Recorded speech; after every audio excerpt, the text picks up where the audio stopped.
best way these hackers, scammer, fraudsters can be described in terms of, stealing my identity and my writing and my workout style and stuff like that.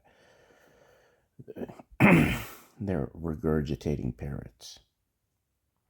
That's all they are. That's why I don't give a fuck who in local government is corrupt. You're not smart. You got your positions by corruption, collusion, and fraud.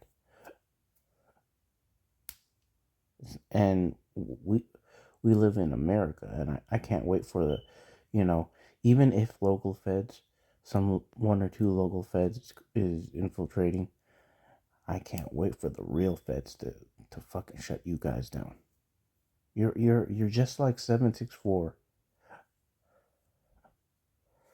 You manipulate teens and minors.